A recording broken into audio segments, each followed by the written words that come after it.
आज ये यूनिवर्स को कौन सी शक्ति चला रही है? शक्ति माना पावर। कोई ना कोई पावर तो चलाता ही है, चाहे सूर्य को चलाता है, चाहे ग्रहों को चलाता है। पावर माना ग्रेविटी। साइंस की भाषा में पावर का अर्थ है ग्रेविटी। ग्रेविटी जैसे आज इलेक्ट्रिसिटी में है ग्रेविटी, तो उससे लाइट होती है।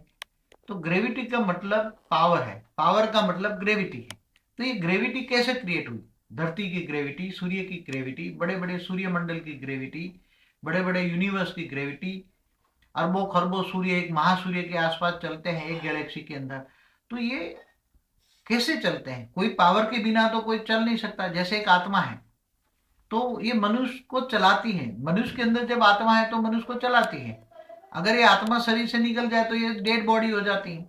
ऐसे स्थूल चीजों को, स्थूल तत्वों को ये चैतन्य आत्मा चलाती है। चैतन्य शक्ति कहते हैं, चैतन्य पावर कहते हैं। तो हर कोई के अंदर अलग अलग पावर है। तो गैलेक्सी को चलाने वाली गैलेक्सी की पावर है, सूर्य को चलाने वाली भी सूर्य की पावर है। बिना पावर तो कोई चल नहीं सकता। अगर हाइड्रोजन को भी हीलियम में परिवर्तन करना है तो कोई ना कोई पावर है तो जो उसको परिवर्तन होता है। जैसे सूर्य भगवान सूर्य को चलाते हैं, चंद्र को चंद्र चलाता है, शुक्र शुक्र चलाता है, सभी ग्रहों को अलग अलग चलाते हैं।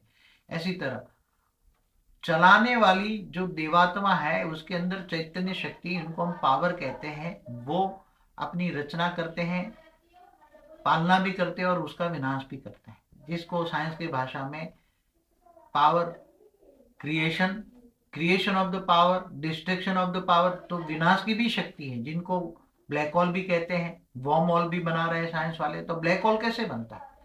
महासूर्य का पावर खत्म होता है तो ब्लैक होल बन जाता है। तो ब्लैक होल बनता है तो नेगेटिव एनर्जी क्रिएट होती है, तो वो आसपास के कई अरबों सूर्य को वो खींच के अपने अंदर समा लेता है। तो शास्त्रों में भी है, अनंत कोटि ब्रह्मांडों को प्रतिपल महासूर्य माना महाकाल खा जाता है। महाकाल के अंदर इतनी एनर्जी होती है। महाकाल माना महासूर्य जब ब्लैक होल बन जाता है तब अनंत कोटि ब्रह्मांड माना अरबों खरबों सूर्यों को एक सेकंड के अंदर अपने अंदर समा लेता है। तो ऐसी शास्त्रों के अंदर वर्णन है और साइंस आज उसको ब्लैक होल कहते हैं। महा ब्लैक होल माना महाकाल। महाशिव और महाशक्ति मिलके महाकाल महाकाली बनते हैं।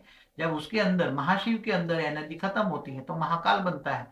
तो वो नेगेटिव एनर्जी क्रिएट होती है, तो नेगेटिव एनर्जी सबको विनाश कर देती है, अपने अंदर समा लेती है। और नेगेटिव एनर्जी को फिर उसको पॉजिटिव में परिवर्तन करने के लिए उसके भी रचयिता जो होता है, उनके रचयिता के पास जाना पड़ता है वो पावर भरने के लिए। नेगेटिव को खत्म कर कर पॉजिटिव पावर को भरना पड़ता है। पावर